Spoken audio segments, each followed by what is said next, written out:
avec M. Marlon Kachamou et puis ce sera Patrick Lokala. Bonsoir. Mes deux petites questions sont adressées au ministre de la Communication et des Médias. C'est en rapport avec le secrétaire d'État américain, Ronny Jackson, qui participait à une audition. Le congressman américain. Le congressman américain, le secrétaire américain. Donc, qui participait à une audition intitulée, j'ai lu l'intitulé de cette audition, Métaux, minéraux et exploitation minière, comment les PCC alimentent les conflits et l'exploitation en Afrique. Vous êtes ministre de la Communication et des Médias, mais également porte-parole du gouvernement. Quels commentaires pouvez-vous faire, parce que je suis sûr et certain que vous avez suivi religieusement ce qu'il a déclaré. Quel est votre commentaire? Ça, c'est la première question. La deuxième question, c'est en rapport avec la tenue du concert des solidarités Congo prévu le 7 avril 2025 à Paris, qui est menacé, vous le savez, par les réseaux rwandais. Vous, M. Patrick Mouyaya, comment réagissez-vous à cette situation? Parce que les Rwandais s'organisent même en dehors de leur pays pour contrecarrer tout ce que les Congolais font pour aboutir à des objectifs bien précis. Qu'est-ce que vous, à votre niveau, vous faites pour que nous, aussi Congolais, puissions contrecarrer cette menace des Rwandais? Merci. Alors, merci. Je veux commencer par la deuxième question. Vous avez vu, lorsqu'on a commencé cet exercice de redevabilité, on a parlé de Congolais Téléma.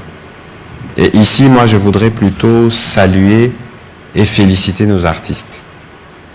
Je ne voudrais pas considérer que c'est une réponse que nous avons lancée à la campagne Congolais Téléma, forcément, mais c'est une initiative qui montre dans le monde entier que les Congolais, comme nous aimons à les dire, peuvent s'élever et contribuer et se battre, contribuer à la fin de cette guerre avec ce qu'ils ont, avec ce qu'ils font.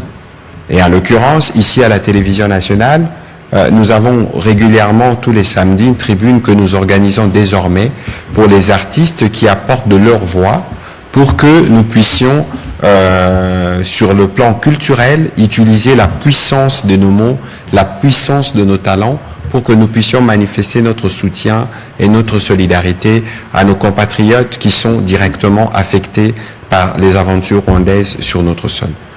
Ça, c'est un premier point. Dans un deuxième point, il faut ici noter, d'après mes échanges avec, que ce soit avec Charles Tabou ou Elvis Adidiema, qui sont derrière l'organisation de ces grands événements, il y a eu des concertations. Des concertations d'abord avec les artistes qui ne sont pas spécialement des artistes congolais, parce qu'on parle de noms comme Angélique Kidjo, qui veulent s'associer à cette initiative de solidarité et qui n'est pas du tout à politiser, des artistes qui veulent se mobiliser pour venir en soutien à un peuple meurtri.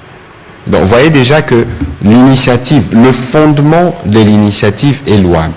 Mais ce qui politise justement cette idée qui ressort justement de l'initiative des artistes congolais, c'est l'attitude du Rwanda qui veut transformer un événement de solidarité en un événement politique. Nous, en République démocratique du Congo, nous ne sommes pas des négationnistes. Nous ne sommes pas des négationnistes parce que la peine qu'a connue les Rwandais à travers les génocides des Tutsis et des Hutus modérés est une peine que nous avons partagée depuis des années. Et je ne pense pas qu'il y a un seul pays au monde qui a payé le prix des conséquences de ces génocides comme la République démocratique du Congo. Parce que c'est depuis ces génocides que nous sommes rentrés dans un cycle permanent de violence qui, cette année, pourra totaliser 31 ans. Vous voyez donc que nous, on ne va pas aller dans une quelconque forme de comparaison, mais autant nous devons être solidaires au peuple rwandais qui a été à l'époque victime du génocide, qui en garde les stigmates, autant nous, Congolais, nous sommes dans l'obligation d'être solidaires. Et cette solidarité ne devrait pas être à géométrie variable pour de tels événements. Donc c'est malsain pour ceux qui, du côté du Rwanda, ont pensé qu'ils peuvent politiser un événement de cette nature. Et dans les dates, la date a été fixée, d'après ce qui m'a été dit, en fonction de la disponibilité des artistes. C'était la première date après la célébration du Ramadan, parce que certaines de nos stars sont musulmans, donc il faut respecter cette période. Et donc, vous voyez, d'abord que tout ça doit être dit, et tout ça on doit un peu sortir le côté politicien à tout prix dans une initiative qui est citoyenne. Sur l'autre volet de votre question, le concert, il doit se tenir. C'est un concert de solidarité, et je ne pense pas que les autorités françaises peuvent s'opposer à la tenue d'un concert de ce genre. Et donc, je sais qu'il y a, au moment où nous parlons, des discussions à la fois avec les organisateurs, notre ambassadeur et les autorités françaises, parce que justement, il y a une très mauvaise intention qui vient de l'autre côté, à l'idée de saboter ou de penser que son concert peut poser un problème de sécurité, parce que la sécurité doit être assurée par la République française. Ici, il faut considérer que le communiqué que nous avons vu de la mairie n'engage pas la France. Il ne faut pas oublier non plus que c'est la préfecture, parce que la mairie s'adressait à la préfecture. Je ne connais pas très bien exactement comment fonctionne l'administration de ce côté-là, mais il est évident qu'ici, c'est la préfecture, en fonction des éléments de sécurité, qui va apprécier et donner une décision. Mais pour nous, nous considérons que, d'abord, ce n'est pas forcément une question de date, parce que la date, pour en tout cas les organisateurs, n'était qu'une coïncidence que les autres ont voulu politiser.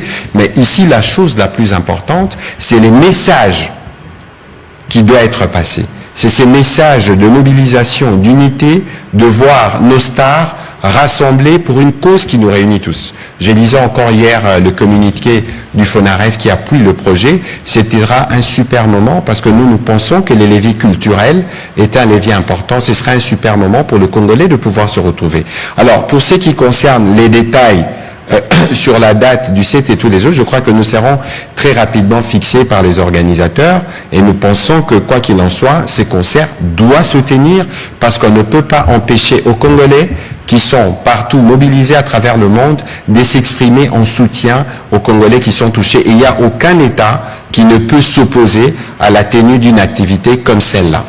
Mais s'il y a des impératifs sécuritaires, évidemment, il est du devoir de l'État d'apprécier, de regarder, et pour ça, comptez sur nous. Même si nous n'avons pas voulu politiser cette initiative, parce qu'on n'en a jamais parlé jusqu'à ce que vous nous posiez la question, mais c'est une initiative parmi les initiatives citoyennes que nous voyons, que nous soutenons de loin, parce que c'est de cette manière que nous répondons aussi à l'appel à la mobilisation lancé par le président de la République. Alors, sur votre première question, écoutez, j'ai suivi comme vous ce qui a été dit par les congressmen Johnny, mais je pense que l'ambassade américaine a réagi aujourd'hui. Que ce qu'il a dit relève de ses opinions personnelles. Ce qu'il a dit n'engage nullement le gouvernement américain. Nous avons eu à plusieurs reprises des discussions, que ce soit au niveau de la Maison-Blanche ou au niveau du département d'État.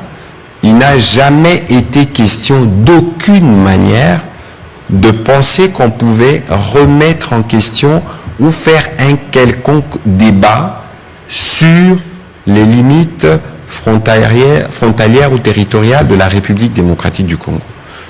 Pour preuve, regardez, le 27 janvier, je pense, il y a eu un premier appel entre les secrétaires d'État Rubio et le président Tshisekedi. Si vous regardez, on parle dedans de la souveraineté de la RDC, et vous avez aussi suivi que le même gouvernement américain a pris des sanctions contre James Kabarebe, qui est ministre d'État au Rwanda, qui est considéré comme l'architecte de la guerre dans l'Est. C'est-à-dire qu'ici, j'ai vu les réactions qui sont évidemment fondées, mais sa position n'engage à rien le gouvernement américain, avec qui nous sommes déjà dans des discussions sur des sujets qui sont variés et divers. Alors, dans les commentaires, j'ai aussi vu qu'on parle de minerais dans cette partie Est, mais on vous a déjà démontré ici que la raison pour laquelle on nous fait la guerre dans l'Est, mais c'est parce que nous voulons justement améliorer la gouvernance, parce que nous voulons justement apporter plus de transparence. Nous n'avons jamais dit que tout était parfait, mais regardez depuis combien de temps cette violence persiste dans cette partie du pays. Elle ne date pas de l'arrivée aux responsabilités du président Tshisekedi, mais aujourd'hui, dans la même audition, il y avait M. Sacha Lesnev qui travaille pour Sentry, une organisation qui est spécialisée justement dans l'observation de toutes ces questions minières. Lui, il a reconnu les efforts qui sont faits notamment en matière de lutte contre la corruption. Et donc, je crois que de ces points de vue, il faudrait peut-être pas faire d'un œuf un bœuf. C'était une opinion personnelle qui a été exprimée, évidemment avec une certaine orientation, qui montre que le conflit en République démocratique du Congo, c'est pas en 24 heures ou en 72 heures que vous faites le tour dans la région, que vous en maîtrisez tous les méandres. Et pour ce qui nous concerne, soyez sûrs qu'en termes de réponse, bien au-delà de la réponse américaine qui a été donnée aujourd'hui au niveau de l'ambassade, donc ces propos n'engagent pas le gouvernement américain, mais il y a, au-delà de ce que nous disons ce soir, des initiatives qui seront prises dans les sens du congressman ou du parlementaire américain pour lui apporter davantage des informations, pour l'édifier sur la véritable situation dans la République démocratique du Congo, parce que ce que nous vivons actuellement, c'est une agression qu'il faut condamner. Ce que nous vivons actuellement, c'est une catastrophe humanitaire pour laquelle le monde doit donner des réponses. J'aurais bien voulu qu'il y ait des mots qui soient dits aussi pour ces aspects, bien au-delà du constat qu'il a fait et de l'histoire qu'il a malheureusement mal racontée, parce qu'il s'est fait malheureusement les relais de ceux qui lisent mal l'histoire et de ceux qui pensent qu'ils peuvent travestir l'histoire pour satisfaire leurs intérêts politiciens. Ce n'est pas sûr que cela puisse arriver, parce que nous, derrière le président de la République, nous sommes mobilisés pour protéger chaque centimètre carré de notre territoire. Merci. On va prendre les questions de M. Patrick Lokala. Merci beaucoup, Excellence, Monsieur le Ministre. Je m'adresse au ministre de la Formation professionnelle. Monsieur le ministre, j'ai suivi beaucoup de débats, notamment au niveau de l'Assemblée nationale sur votre ministère. Beaucoup de gens pensent que votre ministère devrait être fusionné au ministère de l'Enseignement. Je voudrais savoir quels sont aujourd'hui les éléments à votre possession qui peuvent éclairer les Congolais qui pensent que ce ministère doit être fusionné à celui de l'enseignement primaire et secondaire. Deuxième question, je vous ai suivi tout à l'heure, malgré la volonté que vous avez de rendre dynamique le ministère à travers le pays, mais j'ai constaté que vous n'avez pas de moyens de votre politique. Monsieur le ministre, concrètement parlant, s'il faut que vous puissiez vous adresser à l'autorité budgétaire, il faut exactement ou concrètement combien de moyens pour que votre ministère soit dynamique et effectif à travers tout le pays. Et enfin, vous parlez du programme de certification qui certainement pourrait vous permettre de générer des recettes qui feront fonctionner le ministère. Est-ce que ce programme de certification que vous voulez mettre en place ne vous mettrait pas en difficulté avec certains promoteurs? Alors, j'aurais voulu que vos questions trouvent, justement, peut-être que le ministre, dans ses réponses, trouvera une corrélation, parce que ce soir, nous avons voulu faire un focus, non pas forcément sur le ministère de la formation professionnelle spécialement, mais sur la spécificité de ce qui est fait par rapport aux dépendants de militaires. Monsieur le ministre, donc, je compte sur vous dans la réponse pour mettre cela en corrélation pour que cela soit bien compris. Merci, je note qu'il n'y a que des Patrick qui interviennent. C'est le troisième Patrick qui tant mieux pour nous. C'est la journée des Patrick. Débat, mais vous allez dans le sens contraire de ce que moi je veux.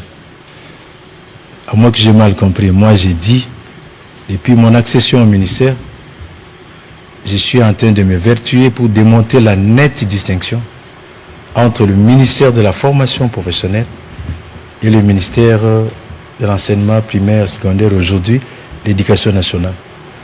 Si j'ai bien compris, vous me dites, mais quels sont les arguments qui sont à ma faveur pour la fusion? Mais moi, je ne suis pas pour la fusion. Moi, je suis justement pour la séparation nette. Je vais prendre quelques secondes pour vous démontrer que ce sont deux ministères différents. Prenons dans le secteur aéronautique.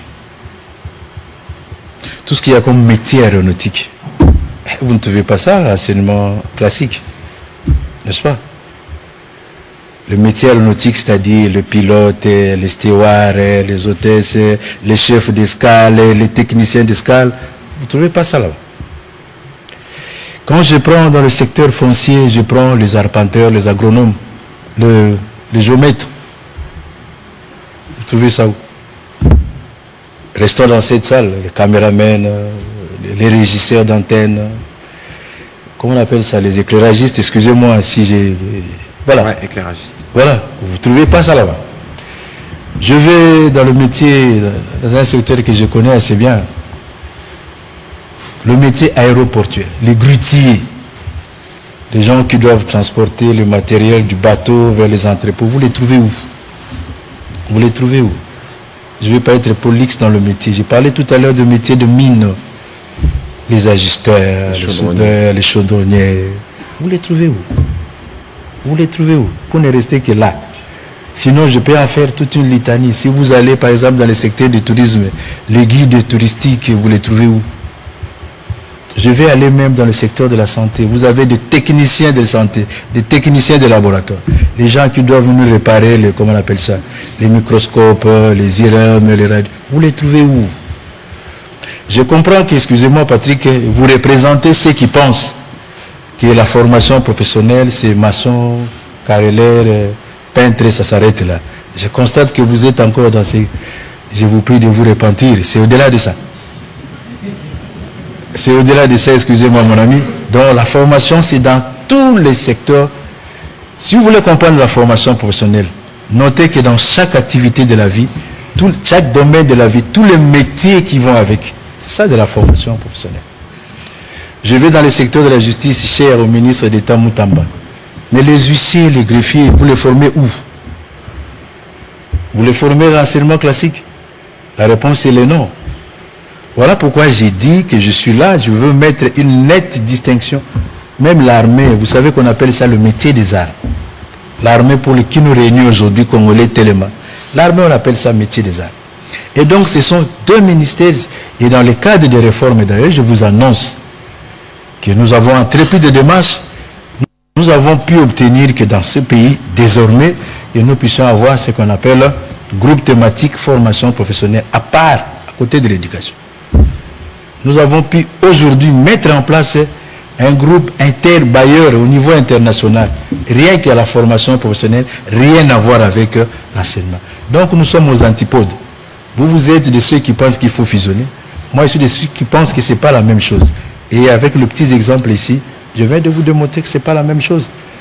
Si je vais former un grutier, les gens qui sont au port, ils prennent le grue là pour descendre. Ce n'est pas l'enseignement. Ni à l'ISTA, ni à l'IBTP, vous trouvez ça. Ce n'est pas là-bas.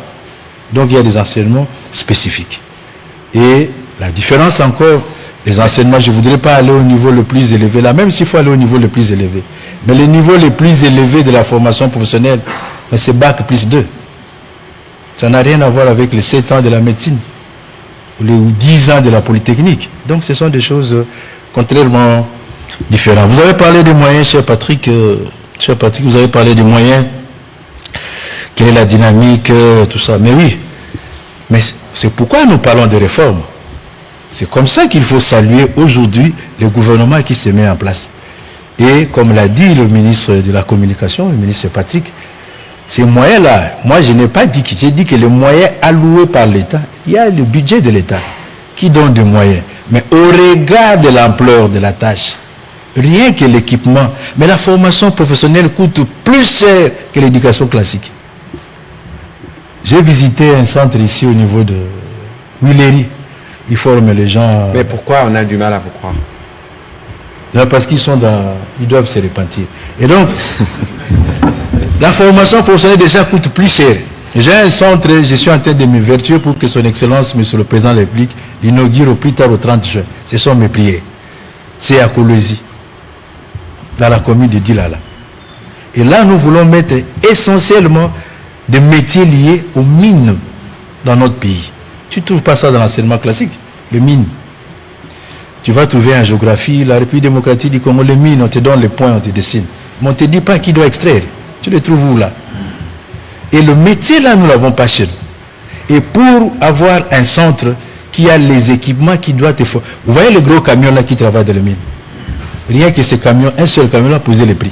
Et nous devons avoir ces camions là dans les centres. À la limite, l'air simulateur. Et donc même l'enseignement professionnel coûte plus cher que l'enseignement technique. Plus cher. Rien qu'au niveau de l'équipement. Rien qu'au niveau de l'équipement. Parce qu'il faut des équipements appropriés. Voilà pourquoi j'ai dit, les budgets que l'État alloue, de loin inférieurs par rapport à nos besoins.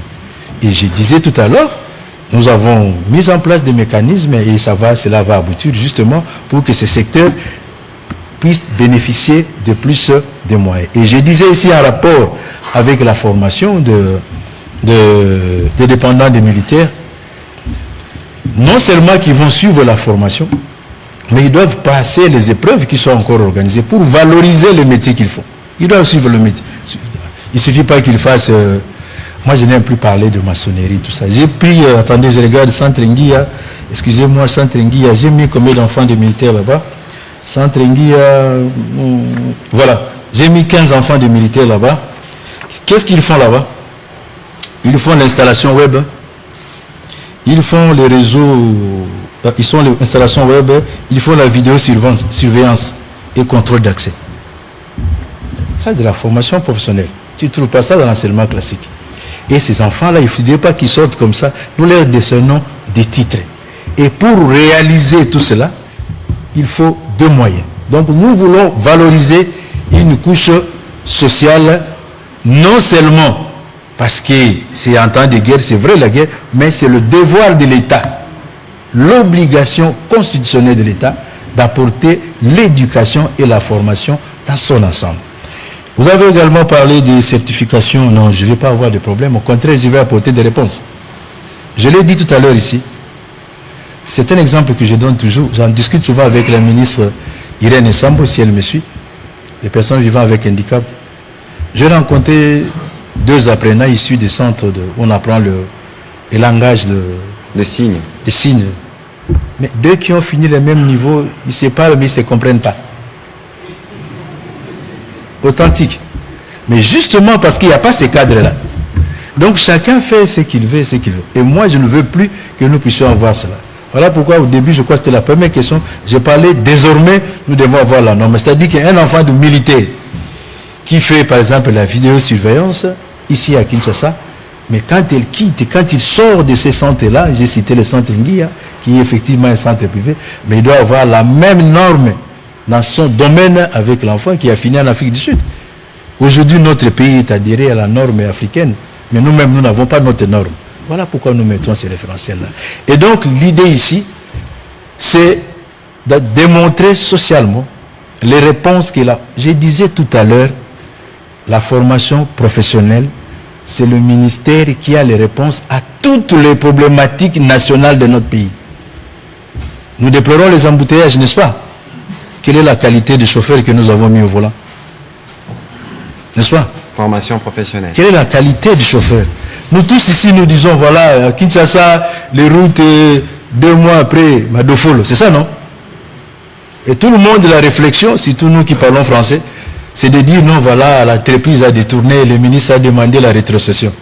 Mais moi, je pose toujours la question, quelle est la qualité de maçon que nous avons mis là-bas?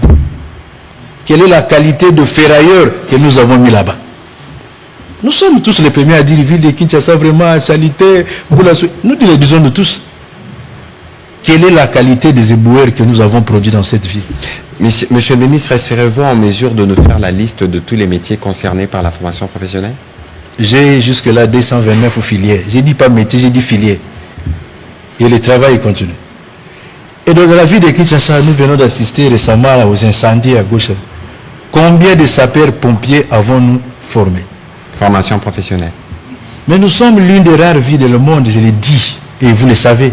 Tu peux quitter au revoir Kinshasa, tu passes par Delvaux, tu prends le boulevard du 30 juin, tu arrives gare centrale, tu remontes, tu n'as pas de fleurs sur le boulevard. Combien de paysagistes avons-nous formés? Mais continuez l'exercice vous-même. Monsieur le ministre, on doit progresser. Et voilà. Donc, j'ai compris que... donc toutes les réponses c'est des filières au développement de notre pays ici, ça passe donc c'est l'un des grands ministères de notre pays.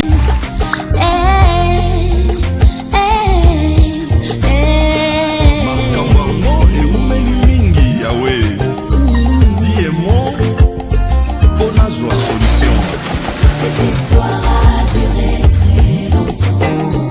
Je demande ton intervention divine. Eh Yahweh, eh Yahweh, eh Yahweh, eh Yahweh. Dis un mot, dis un mot, dis un mot. Oh Manabikwe. Jusqu'à quand lèveras-tu? Protège mon âme contre les ambiches, ma vie contre les lionceaux. Jésus, je laisse ma vie entre tes mains. Ma vie